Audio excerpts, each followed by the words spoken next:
up to me bloomin' knickers. Me bloomin' knickers. Intrepid chronicler. Great Scott. He has me sitting here with a pair of goggles, sailing through the great abyss of time. Look at there, large herd.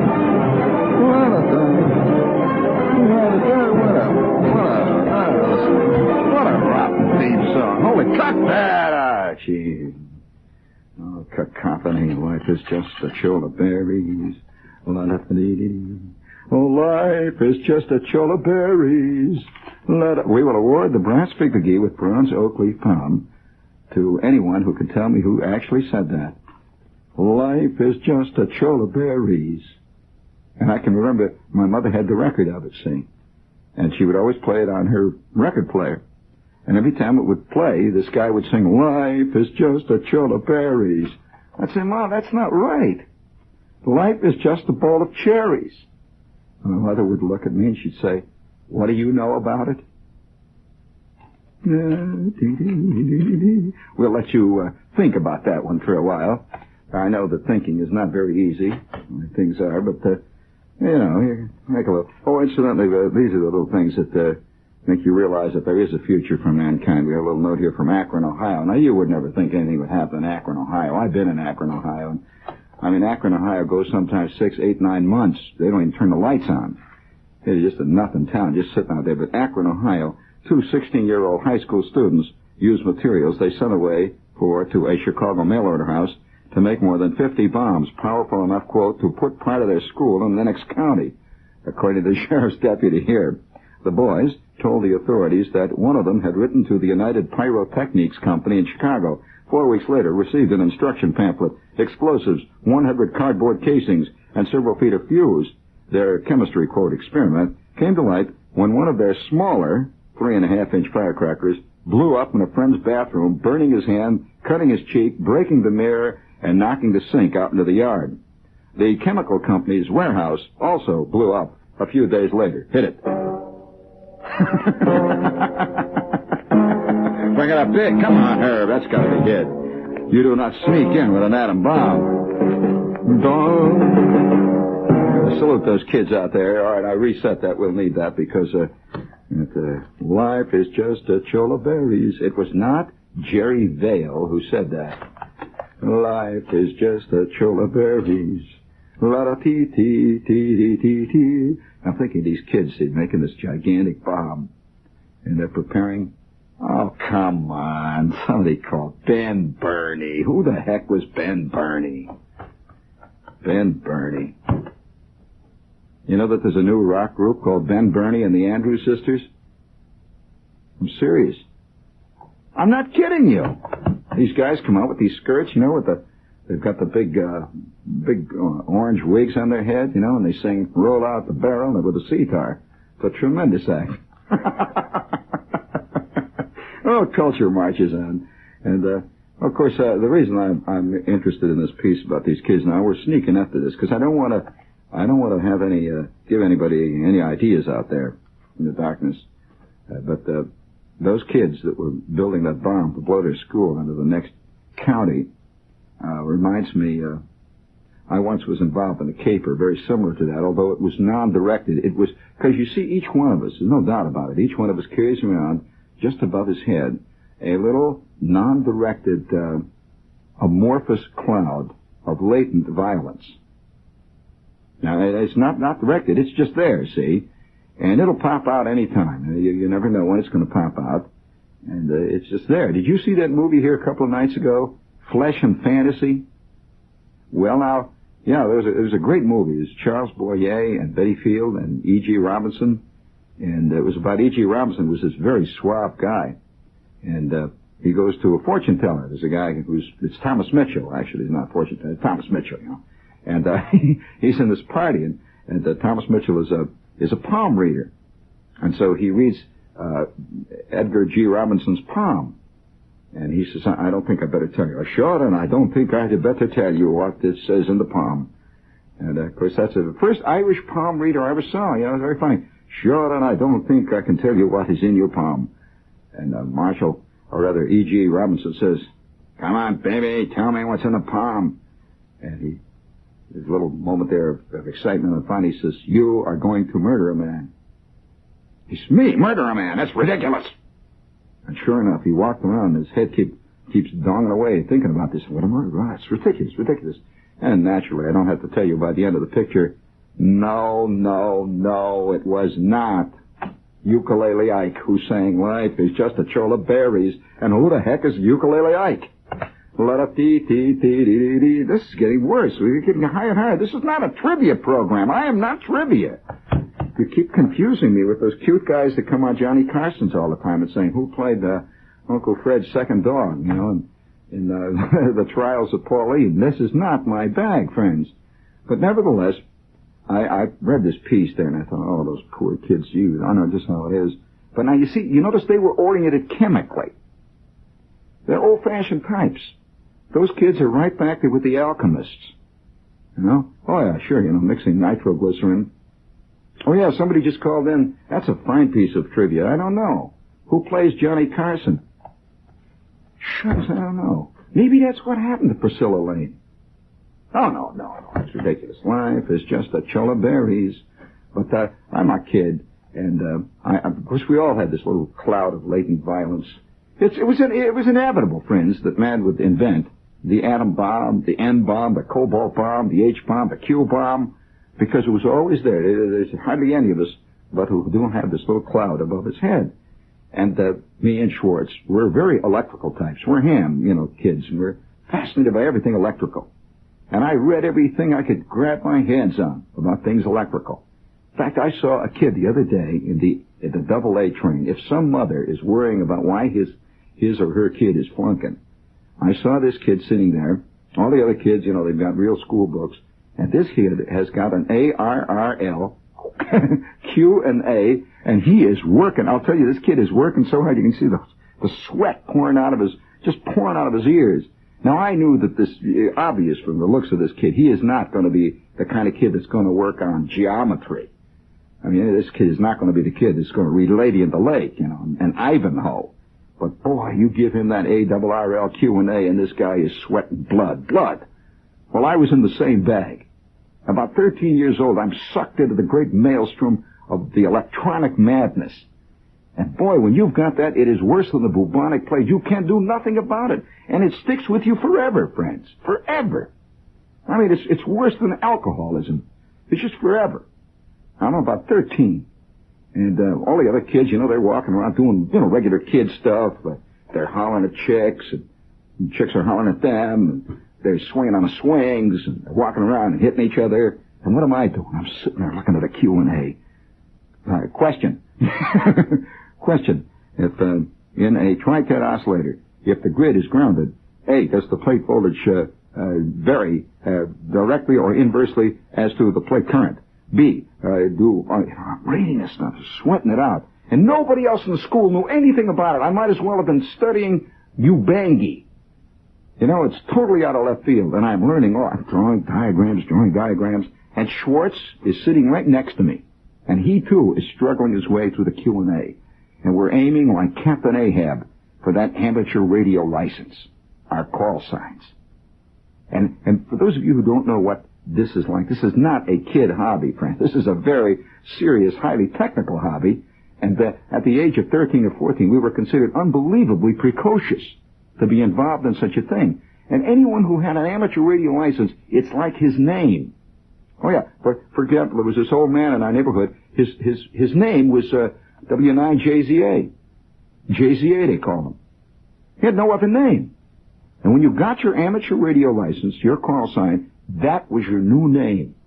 And you were known, it is just like a name. And some guys keep them all their life. It's a name. And they're known all over the world, right?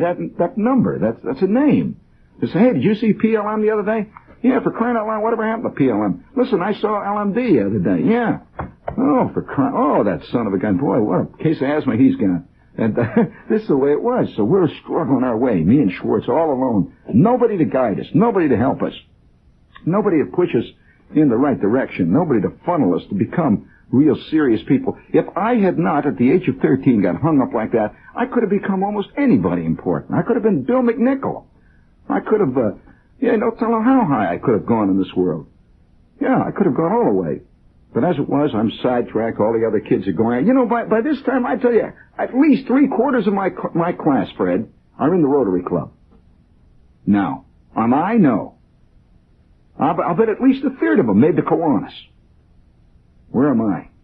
Sandwiched between Joe Franklin and Barry Farber. Forever. And why?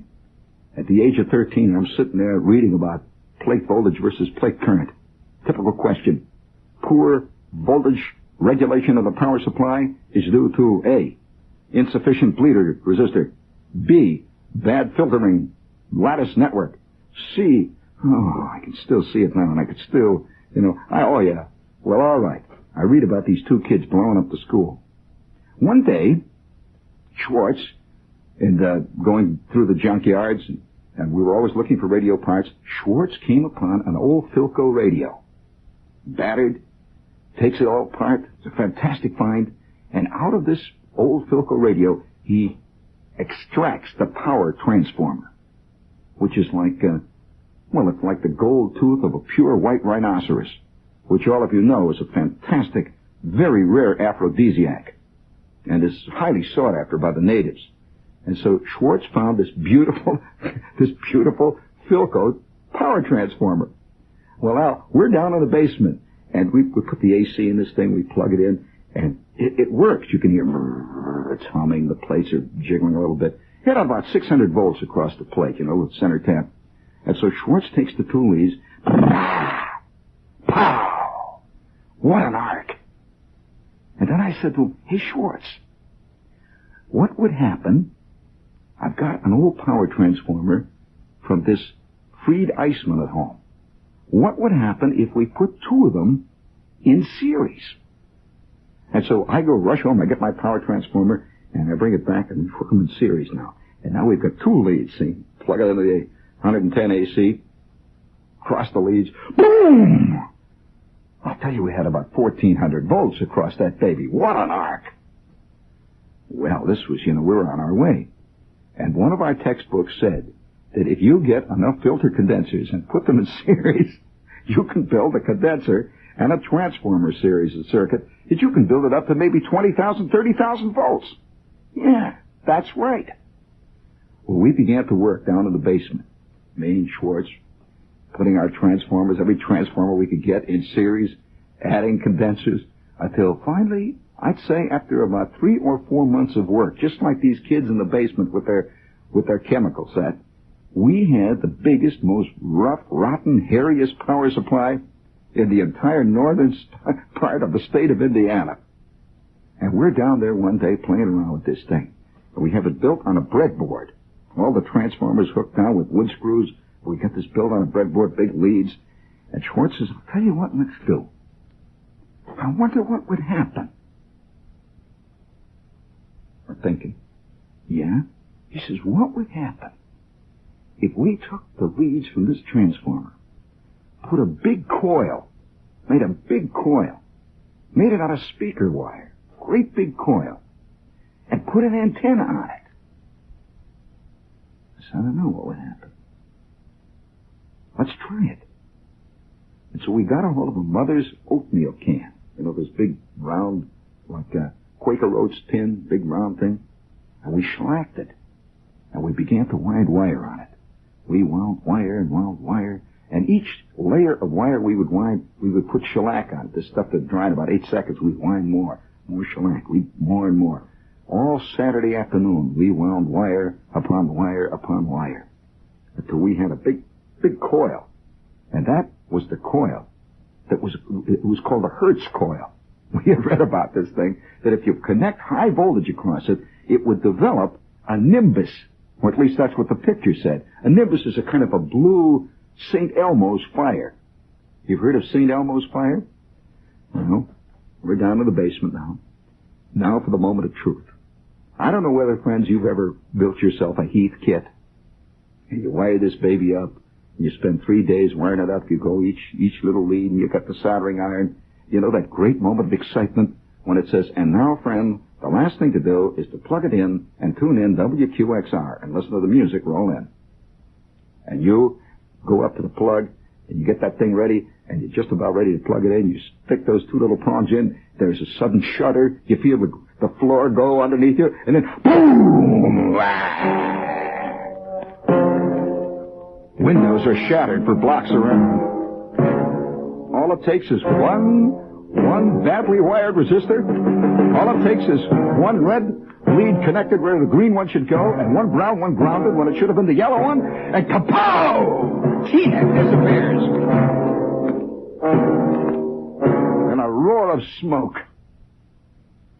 Well, do I have to tell you that the moment that Schwartz plugged this baby in, our theoretical Hertz coil, he plugged it in, and it's funny, electricity is not instantaneous. It's like it is outraged by what has happened to it. I don't know how electricity looks. I've been playing around with it all in fact, I've still got over 300 volts in this hand, friends. One day, when I grabbed a hold of the plate on my 807, and I thought everything was turned off, and I found out that it was turned off. It turned me off like a light switch. I'll tell you, knocked me under the daybed for about 15 minutes. You know, it's funny. I woke up and I had 4 pairs of eyes in my forehead alone. I woke up, my mother looked in, she says, I told you one day you'd blow a fuse. There I am, you know, my shoes are blown right off, and the curtains are smoking, windows are broken. My hand is hanging back of me, and it's all burnt. I'll just tell you, one day you're really going to get your father angry. My father. My bones are still glowing in the dark, friends, from that one. But this night that Schwartz and I were down in the basement. Now that's the worst thing that happens. They never warn you about doing this kind of stuff in the basement. May I say to you, friends, that in the basement there is a ground that doesn't stop.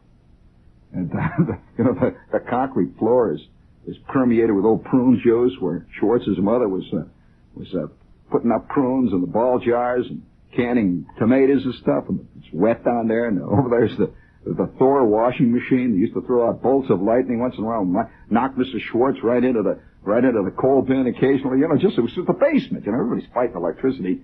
And Schwartz goes over. We got this long green cord. It's an extension cord. And he is standing on a chair. He's going to plug this baby into the ceiling. You have a light socket. We have one of these screw-in black plugs, you know, the kind. He's screwing it in up there. Saying, I've got a hold of the transformer. It's laying down there on the great big pile of transformers all hooked down to the breadboard. Over here is our mother's oat tin, the Quaker Road cardboard bit. Big, and I've got it sitting upright on a piece of wood. Now, the picture was beautiful. And it was in Popular Mechanics.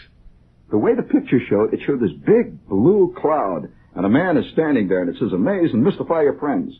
Become a money-making magician. Mystify your friends with a Hertz Tesla coil. Draw 40-foot arcs. Make blue glows come out of your friends' eyeglasses. And all that stuff. I want to mystify them with electricity.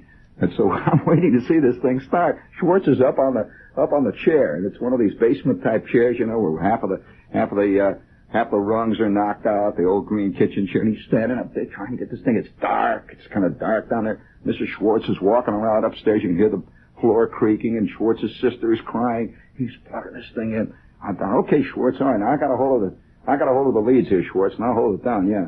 And listen, I've got this rod here, and I'll draw the nimbus. And the minute you turn this thing on, you come on down here quick, because I want you to hold the board down, because, you know, all the plates were vibrating on the thing. Okay, all set, Schwartz? He says, yeah.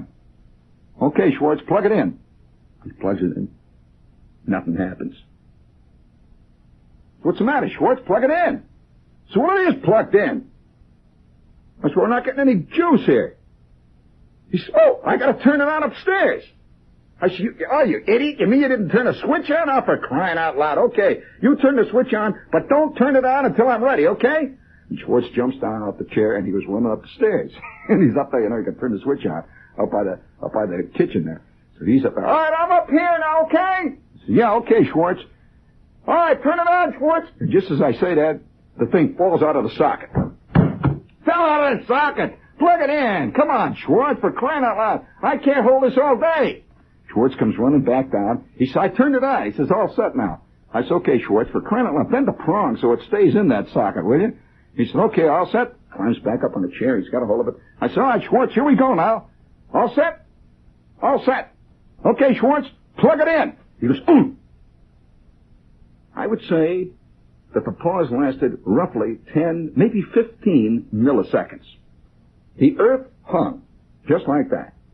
It hung quietly in the balance, as if the entire Milky Way is poised on the abyss of total destruction. It is just poised there for a minute. Schwartz says, "It's in." I said, "Yeah." And then, boom! That thing ionized right before our face, knocked me over flat backwards. Schwartz fell off the chair. It came flying out of the plug, and we could smell it. We could smell that ozone. You could smell ozone. You could smell burning shellac, burning wire. Our transformers were smoking, and all along the ceiling, where Schwartz, where the BX went, which brought in the light, it was just like a long strip of charred material, rubber melted all over the 2x4s. And Schwartz says, "What happened?" I said, "I don't know, Schwartz." And then you could hear in the distance people hollering. You could hear sirens. You could hear footsteps running. And it was only then that we discovered that we had turned off the entire northern part of Hammond, Indiana. Streetcars were stopped as far away as Gary. Street lights went out. Stop signs turned off in mid-stop. Refrigerators stopped defrosting. Everywhere was dead silence. And Schwartz said, "Oh my God, what have we done?" I said, "I don't know, Schwartz." I said, "Are you sure you read that thing out of Popular Mechanics? What the hell did we do?" And we ran around like beavers. We ran around like beavers, putting the stuff in the coal bin, hiding out of the coal. And when they came, we were building a model of a Curtiss Robin. And to this day, nobody in the neighborhood knows why the master fuse was blown that afternoon. But these horrible moments, speaking of master fuses, this is WOR, friends. One will blow any second now. WOR, your friendly radio station here in the heart of Fun City. Radio Free Broadway. Would you please hit the beer button, if you will? Hit it big. Da-da-do-do-do. People on the go. On the go. Always seem to know. Miller makes it right. Miller makes it right. Party robots deep down good. Brew like others wish they could. Miller makes it right. Miller makes it right. Yell at you about what? I didn't yell at you. Oh, you can't stop in the middle of a story when you're right at the peak of it. You say, "Oh, yes, friends, this is WOR, of course." Oh, what a klutz.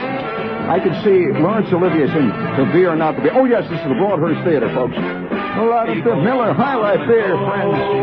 It'll knock you right off your chair. Miller makes it right. Don't worry more about you than the show. Look at that. Very good. Okay, thank you. And speaking of real great drinks, yes, we got a commercial here for the Great Shanghai. And if you're going to be hungry for skunk this Sunday between 11 a.m. and 3 p.m., we'd like to suggest that you drop by the Great Shanghai Sunday Brunch. Just $2.50 for all you can eat. It's fantastic. And you know how much you can eat. You can really be a slob. In fact, if you'd like to start training for it about Wednesday, you know, that is true. I know a guy that almost went broke out in Cincinnati. He put up a sign, it was malted milk. It says, you paid for the first one, and if you drank another malted milk, you got the second one for half price, and if you drank and finished the second one, you got all you wanted after that free. One guy came in and had over 75 malts. I'll tell you, and I'd like to suggest, friends, that if you're going to be hungry between 11 and 3 p.m., all you can eat Chinese food for $2.50 up at the Great Shanghai, and it's their Sunday brunch. That's only on Sunday. Children under 4 feet tall are half price. I'll present some interesting pictures. Children under 4 feet tall are half price. How are they going to measure them? Anyway, it's the whole string of Chinese food, And the Great Shanghai is famous from New York to San Francisco for its great northern Chinese cooking. Now, that's at 103rd Street and Broadway. There's an IRT station right there. So you only eat one meal a week. Man, this is the thing. You get on the subway, you go on up there, real skinny. And you go rushing into that place at 11 o'clock. They'll throw you out at 3, and you weigh over 300 pounds. Only cost you $2.50. It's great Chinese food. Oh, we have another commercial here, and it's for that superb German wine we've been yakking about for the last couple of months. And that wine is superb, and it is light, dry, white. It is Rhine wine. It is Liebfraumilch, and it's all imported by Leonard Kreutsch, Kreusch, Kreutsch, Leonard Kreutsch. Or, you like the T in there? All right. K-R-E-U. How do you got it? Kreutsch. You got that spelled like as if it's a rubber crutch. Crying out loud. That's Leonard Kreutsch. Nothing is funnier than a rubber crutch in a windstorm. Okay. Is that right?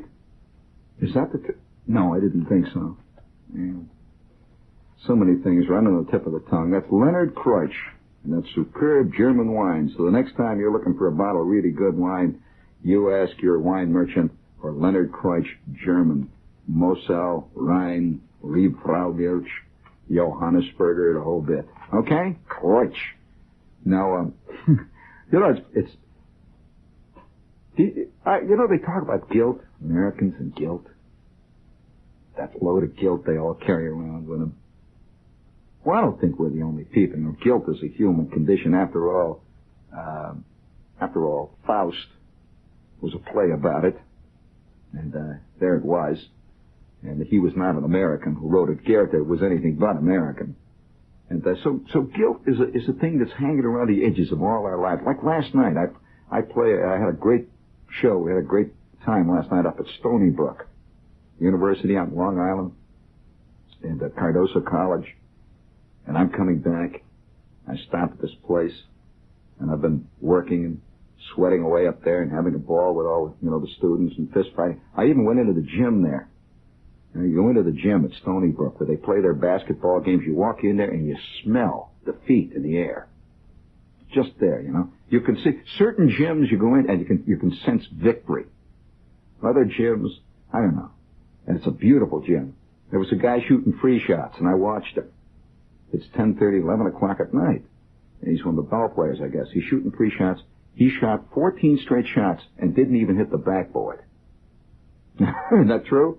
So I picked up the ball. I threw it up a couple of times and walked on out. Got back on the highway and I'm driving along. And I stop in this place and I have a hamburger.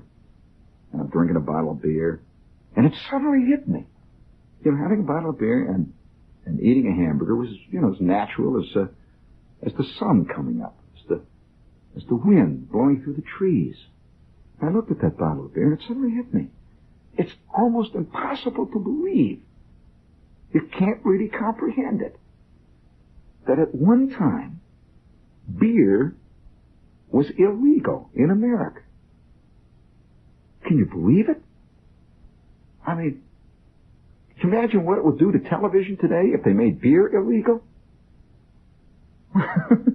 Wait, baseball would just have to stop. That would be the end of it, There wouldn't be any more. The end of it. And I'm looking at this bottle of beer and I thought to myself, that's unbelievable. And I look around, there's a couple of other people sitting there and they're drinking beer. Guys having scrambled eggs. There it is, beer. It's beer. Illegal. Can't believe it. I'll bet 25 years from now, the people of that time are not going to believe some of the things that are illegal today. They will not believe it. I said, you mean to tell me that was illegal? And somebody else will say, yeah, it's hard to believe. They were really kooks in them days. I was sitting there, I'm looking at this bottle of beer. It's just a little brown bottle. Illegal. Then I thought, I remember one thing about that. One thing. I'm this little kid. And there was this uncle I had, Uncle Tom. And Uncle Tom was a kind of a mysterious uncle. I hardly ever saw him. You know, there are certain relatives you see all the time. I'd always see my Uncle Al, my Uncle Carl. I'd see my Uncle Charles, all these guys all the time. But Uncle Tom, about once every maybe 6 or 7 months. And every time I would see Uncle Tom, it would be a big moment. He was kind of remote. He always wore kind of a dark overcoat. He was sort of a round face. He looked a little like Edward Arnold. Very official-looking uncle. Didn't say much. And he was remote. And he would talk sort of, not down to me, but kind of on a level that no other uncle talked to me on. Like my other uncles, you'd say, well, how are you, Jeannie? You know, that kind of stuff. Uncle Tom would just look. I'd say, hi, Uncle Tom. He had this deep voice and say, you're still making it? I said, what do you mean? Yeah, he talked very different from all the other ones. You're still making it? I said, my mother never said much about Uncle Tom, and my father never said much about my Uncle Tom. He used to come to the house maybe once every 6 or 7 months. And he had a big car. That I remember about him. And then he would go. And once maybe every year, or maybe every 2 years, we would visit his house. He had a house sort of out in the country. Yeah.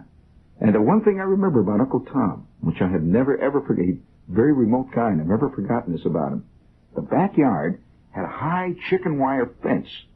It wasn't really chicken wire. It was the kind of wire they put around tennis courts. The tough, that woven mesh wire. High. It was about 9 feet tall.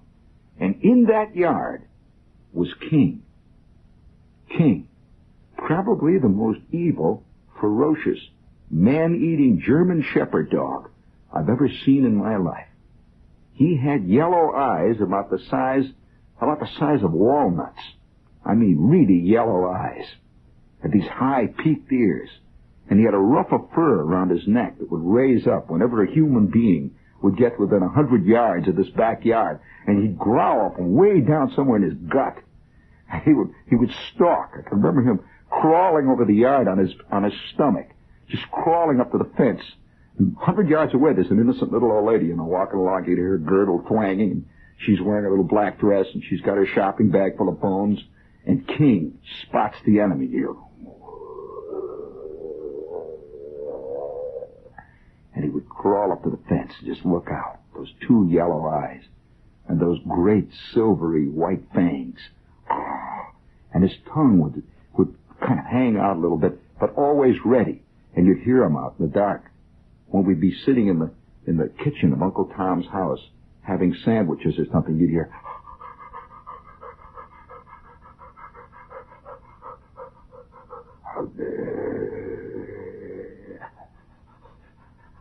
He is guarding. He is watching.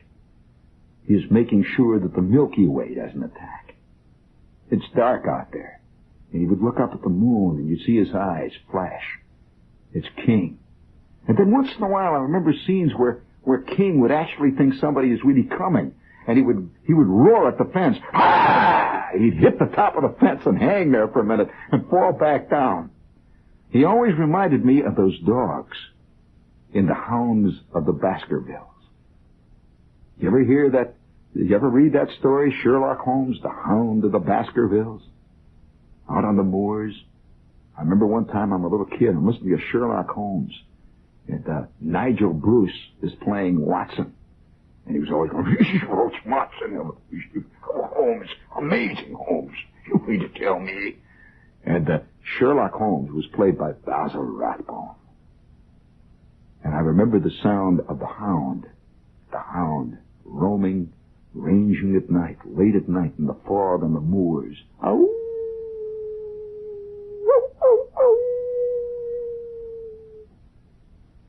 And Watson said, great Scott, Holmes.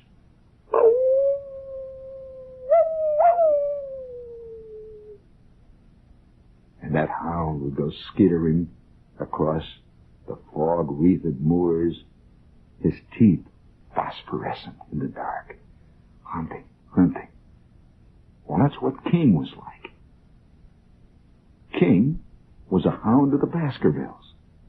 He had no friends. King was not interested in lady dogs, as far as I know. King was interested in only one thing, getting a hold of somebody's thigh bone. and he was ready. Well, of course, we had absolute orders to stay out of the backyard.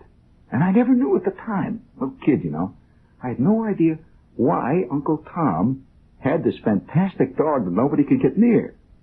And they would feed him once in a while. They'd throw out like a giant ham hock bone.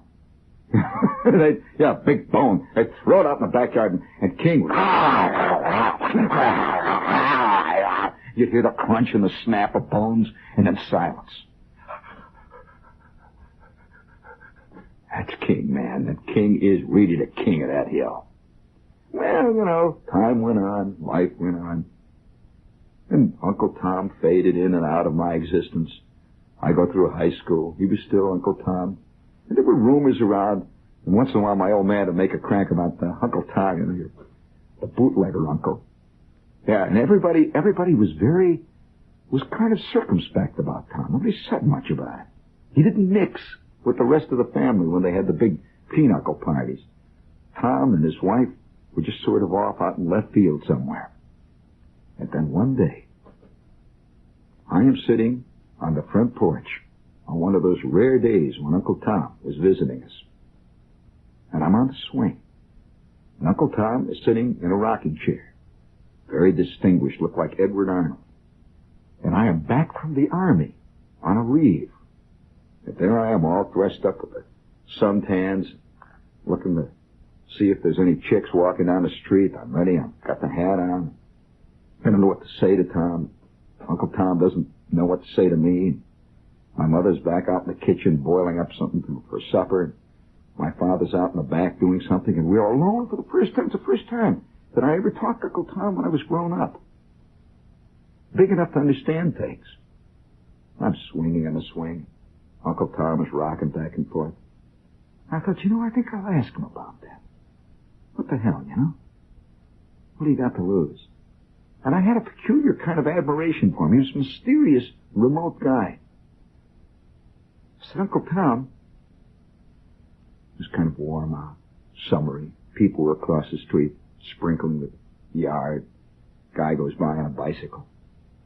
I said, Tom, Uncle Tom, why do they always call you the bootlegger uncle? His head turns. He looks at me. He says, did they? I said, yeah. You know, what was the joke about that?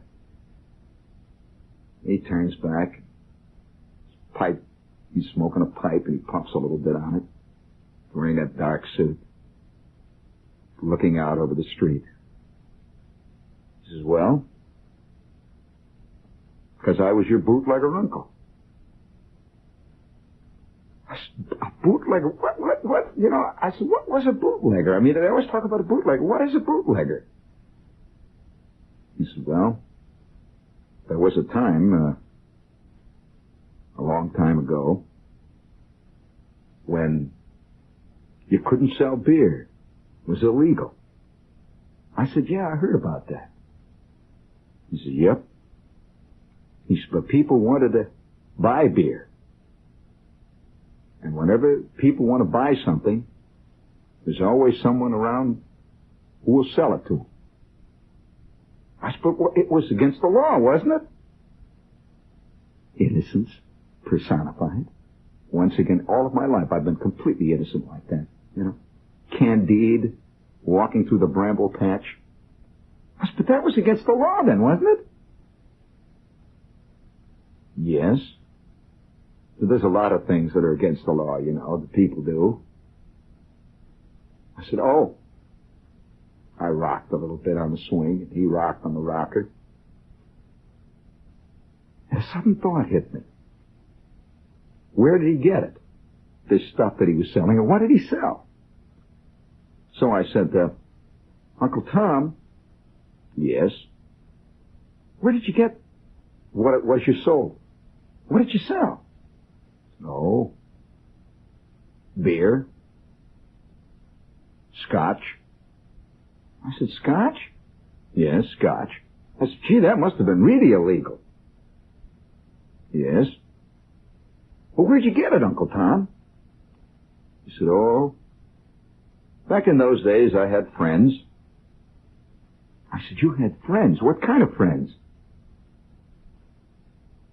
Oh, friends? I said, well, Uncle Tom, did they ever catch you? They turned to me, and that was the first time he really began to get involved in the discussion. He turned to me and said, did you ever hear anything about that? I said, about what? And you know, the God's honest truth, I've never heard anything about it. It was just a question. I was making talk.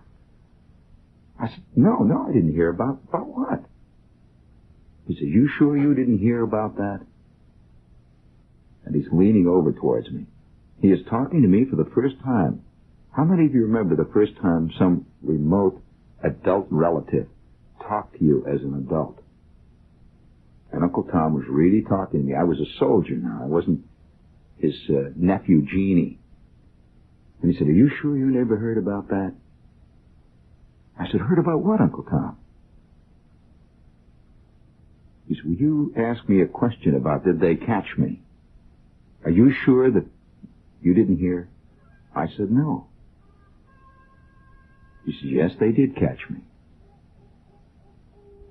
I said, what did they do? He said, well, what did they do? He said, I wasn't the only one they caught. I said, well, who caught you? He said, did you ever hear the expression, the feds? I said, you know, Jimmy Cagney movies, you know. My Uncle Tom. I said, yeah, the feds. He says, yes, the feds. I said, what did they do to you, Uncle Tom? And he leaned forward even further and says, don't tell your Aunt Gwen that I ever told you this. I was in prison for 5 years. My Uncle Tom was in prison for 5 years. I never heard about it. I said, Uncle Tom, you were in jail for 5 years? I said, yes.